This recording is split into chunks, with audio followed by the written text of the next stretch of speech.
ओम जय जय जय। नमोस्तु नमोस्तु नमोस्तु। नमो हरिहंताणं नमो सिद्धां नमो आयर्याणं नमो वज्राणं नमो योगी सौसाहूणम्।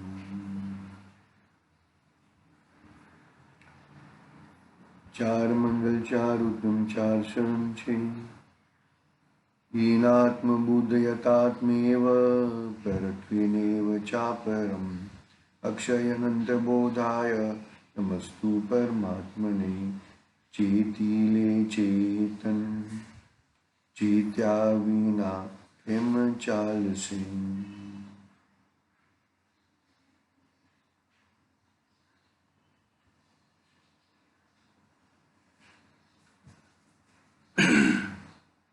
समाधि तंत्र पूज्यपाद स्वामी का ये महान ग्रंथ अपने सामने विराजमान है। 79 नंबर की गाथा आज प्रारंभ करेंगे, श्लोक प्रारंभ करेंगे। इसके आगे यह बताया 78 में कि जो व्यवहार में सोता है वो निज आत्मा में जगता है, और जो व्यवहार में जगता है वो निज आत्मा में सोता है। ग्रंथाधिराज समयसार में दृष्टि प्रदान ग्रंथ में व्यवहार को शुरू में से ही अभूतार्थ कह दिया, असत्यार्थ कह दिया। असत्यार्थ यानी कि खोटा झूठा ऐसा असत्यार्थ नहीं मानना चाहिए, लेकिन जाना हुआ प्रयोजनवान ऐसा कहा। आगे यहां पर जो व्यवहार में जीता है वो अपनी आत्मा में सोता है, और जो अपनी आत्मा में जगता है वो व्यवहार में सोता है। वही बात को आगे दृढ़ करते हैं। यहां पर व्यवहार नहीं कि चार भेद हमने कहे थे, और निश्चय नहीं के चार भेद कहे थे। तो जैसे उत्तरोत्तर उत्तरोत्तर उत्तरोत्तर आगे बढ़ता है, ऐसे ऐसे नीचे की अवस्था को वलय पामता है। यहां पर मिथ्या दृष्टि की तो बात नहीं है। यहां पर नहीं तो शुद्ध ज्ञान के अंश को नहीं कहते हैं ना, शुद्ध ज्ञान के अंश को नहीं कहते हैं। तो यहां पर शुद्ध ज्ञान ही हुआ है, वो श्रुत हट गया है, वो मति हट गया है। मति ज्ञान पूर्वक शुद्ध ज्ञान, और शुद्ध ज्ञान पूर्वक नहीं, शुद्ध ज्ञान के अंश को नहीं कहते हैं। तो वो नहीं है, वो मिथ्या दृष्टि को तो नहीं होते नहीं है, सम्यक दृष्टि को ही नहीं होते हैं। एक बात ये भी क्लियर कर लेना, एक बात समझ लेना बात को। उसको नए को नहीं कोई मतलब नहीं है, उसको मिथ्या दृष्टि को तो कोई है ही नहीं। अभी जो उत्तरोत्तर उत्तरोत्तर जो ये जीव आगे बढ़ते जा रहा है, पहले उपचरित असद्भुत व्यवहार नहीं से वेद विज्ञान किया, फिर अनुपचरित असद्भुत व्यवहार नहीं से वेद विज्ञान किया, फिर उपचरित सद्भुत व्यवहार नहीं से वेद विज्ञान किया, फिर अनुपचरित सद्भुत व्यवहार नहीं से वेद विज्ञान किया। विषय का सब हम लोगों ने डिस्कस कर लिया है। फिर आगे अशुद्ध निश्चय नहीं से वेद विज्ञान किया, सम्यक दर्शन प्राप्त हुआ। एक देश शुद्ध निश्चय नहीं से वेद विज्ञान किया, सम्यक दर्शन ही मेरा ध्येय नहीं है। फिर आगे साक्षात शुद्ध निश्चय नहीं, साक्षात शुद्ध निश्चय नहीं से भी वेद विज्ञान किया कि केवल ज्ञान तो अभी प्रकट हुआ है, मैं तो ऐसी अनंती केवल ज्ञान ही पर्याय, केवल ज्ञान की पर्याय को लेके बैठा हूं। तो ऐसा वहां तक जाते जाते जाते परम शुद्ध निश्चय नहीं, परम पारिणामिक भाव तक पहुंचा। बस समझ में पकड़ना बात को अच्छी तरह से, जरा थोड़ा उपयोग लगाना। परम शुद्ध भाव, परम पारिणामिक भाव तक पहुंचता है यह जीव। परम शुद्ध निश्चय नहीं, तब जागे व्यवहार के विकल्प तो हट गए, निश्चय के विकल्प को भी उल्लंघ कर नयातिक्रांत होकर समय का सार मिलता है उसे। एक भगवान के दर्शन की, भगवान के दर्शन की कैसी विधि है ये बताते हैं यहाँ पर, अपने भगवान की। हाँ, कहते हैं ना, जिन दर्शन से निज दर्शन पा, जिन दर्शन से निज दर्शन पा। तो तेरे अंदर कर्ता कर्मों की भूमिका रहेगी, व्यवहार की भूमिका रहेगी, अरे निश्चय की भी विकल्प रहेंगे, तभी तक तुझे समयसार ग्रंथाधिराज यानी कि तेरा समयसार प्राप्त नहीं होएगा। समाधि तंत्र चल रहा है, मुझे मालूम है, यहाँ पर समाधि तंत्र हमने विराजमान किया है।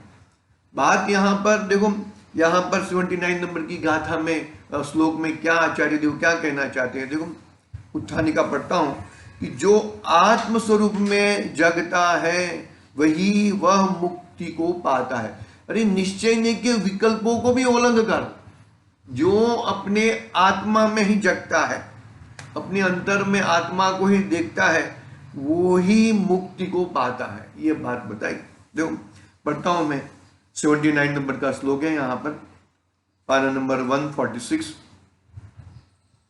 आत्मांतरे दृष्ट्वा दृष्ट्वा देहादिकं बहिः तयोरंतर विज्ञानादभ्यासादिच्युतो भवेत्।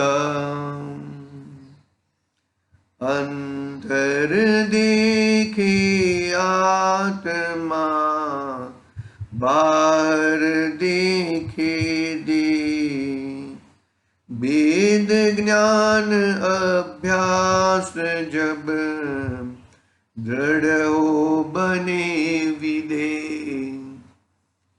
अदेह विदेह, विदेह क्षेत्र वाला क्षेत्र की बात नहीं है यहाँ पर। विदेह यानी कि देह रहित बन जाता है।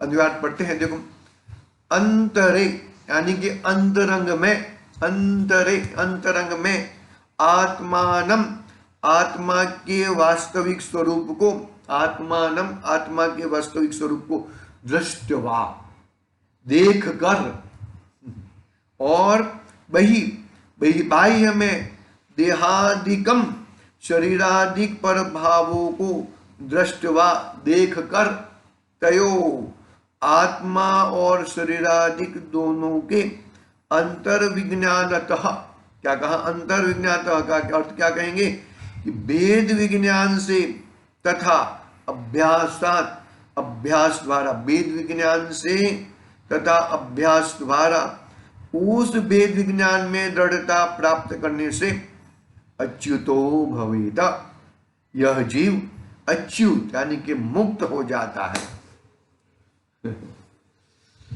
कितनी इजी बात है, अरे अपने हाथ की बात है, अपने हाथ की बात है, और किसी की बात नहीं है यहाँ पर, अपने हाथ की बात है यहाँ पर। पकड़ना बात को अच्छी तरह से, समझना, यह जीव किस किस रीति से, किस किस विधि से अपना चैतन्य स्वभावी भगवान आत्मा को देखता है, अपनी वस्तु को पहचानता है, अपनी वस्तु को अपनी ध्रुव में बैठता है, किन किन रीति से, किन किन विधि से, कैसे कैसे होता है। भाई पढ़ते हैं, देखो टीका पढ़ते हैं। आत्मा को अंतर में, अंतरंग में देखकर और देहादिक को बाह्य देखकर, इन दोनों के अर्थात आत्मा और देह के ज्ञान से, अर्थात वेद विज्ञान से जीव अच्युत अर्थात मुक्त होता है। इसलिए अकेले वेद विज्ञान से ही अच्युत होता है ऐसा नहीं, परंतु उसके वेद ज्ञान के अभाव से, वेद ज्ञान की भावना से अच्युत होता है। वेद विज्ञान से ही आई ना, 131 नंबर का श्लोक है ग्रंथाधिराज समयसार में, आचार्य कुंदकुंद देव ने यह कहा दिया, अमृत चंद्राचार्य देव श्लोक है, उसकी गाथा के अनुरूप ही रहता है, उसके बाद भी गाथा आने वाली वही है। क्या कहते हैं वहां पर, वेद विज्ञान की प्रबलता बताई। वेद विज्ञान जितने सिद्ध हुए हैं वो वेद विज्ञान से सिद्ध हुए हैं। और जितने हमारे जैसे जितने सिद्ध नहीं हुए हैं वो वेद विज्ञान के अभाव से सिद्ध नहीं हुए हैं। बहुत ही समझदारी पूर्वक यह जीव किस किस विधि से कैसे कैसे कहां कहां तक कैसे पहुंचता है, वो बहुत ही सुंदर बात बताई है यहाँ पर। देखो बाबा पढ़ते हैं, आत्मा और देह के वेद विज्ञान से तू मैं करना है ना। आत्मा और देह के वेद विज्ञान से और उसके अंतर अभ्यास से, अर्थात वेद विज्ञान की निरंतर भावना से, इन दोनों से ही संसार से मुक्त हुआ आत्मा, क्योंकि अभ्यास से वेद विज्ञान में दृढ़ता आती है और दृढ़ता से आत्म स्वरूप में स्थिरता पाकर मुक्त हुआ जाता है। तो क्या कहा, वेद विज्ञान की निरंतर भावना से आत्मा वो मैं हूं और देह वो मैं नहीं हूं, तू मैं, अर्थात वेद विज्ञान की निरंतर भाव, निरंतर अखंड निरंतर ये कर सकते हो। देखो इसमें कुछ जुदा ये जुदा ऐसा नहीं, जुदा जुदा मानना है, जुदा जुदा अपने ज्ञान में खड़े करना है, जुदे जुदे हैं और जुदे जुदे देखना है, तभी तुम्हारा श्रद्धा उस तरफ बैठेगा। सामान्य ज्ञान से श्रद्धा ज्ञान होएगा, तो सामान्य को पकड़ना है भैया। बस समय तो भाग रहा है, मंदिर जी भी जाना है। देखो क्या कहते हैं, आत्मा और देह के वेद विज्ञान से और उसके निरंतर अभ्यास से, अर्थात वेद विज्ञान की निरंतर भावना से, इन दोनों से संसार से मुक्त हुआ जाता है भैया। निरंतर अखंड, निरंतर का शब्द बहुत ऐसा इजी मत ले लेना, निरंतर हर समय एक कर सकते हो। जो तुम क्रिया की कर्ता नहीं बनना है, एक तो बात याद रखो, क्रिया जो हो रही है वो अपने जो द्रव्य गुण और पर्याय अपने द्रव्य क्षेत्र काल भाव से बन रही है, इसमें तुम कुछ कर नहीं रहे हो, वो एक बरोबर। तो वो क्या तुमसे भिन्न हो गई, वो भिन्न हो गई और वो भिन्न थी या भिन्न हुई? अरे भिन्न थी वो, अभी तुमने पहले तो तुम उसको एक मिक्स समझ रहे थे अज्ञानता के कारण, अभी भिन्न हुई है कि भिन्न थी वो हमें भासी, बस जो थी वही भासना है और कुछ करना नहीं है। देखो परंतु उसके वेद विज्ञान के, हाँ देखो क्या कहा, क्योंकि अभ्यास से वेद विज्ञान में दृढ़ता आती है और दृढ़ता से आत्म स्वरूप में स्थिरता पाकर मुक्त हुआ जाता है, और दृढ़ता से आत्म स्वरूप में स्थिरता पाकर मुक्त हुआ जाता है। मुक्त हुआ जाता है यानी कि मुक्त हुआ जाता है वो शब्दों में आता है, बाकी वो मुक्त स्वभाव से ही है, मुक्त ही है, मुक्त ही है।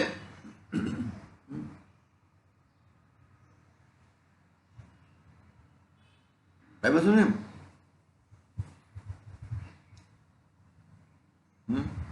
क्योंकि अभ्यास से वेद विज्ञान में दृढ़ता आती है और दृढ़ता से आत्मस्वरूप में स्थिरता पाकर मुक्त हुआ जाता है।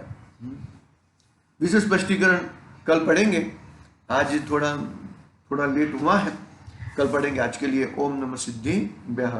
निज निधि निज में बताई,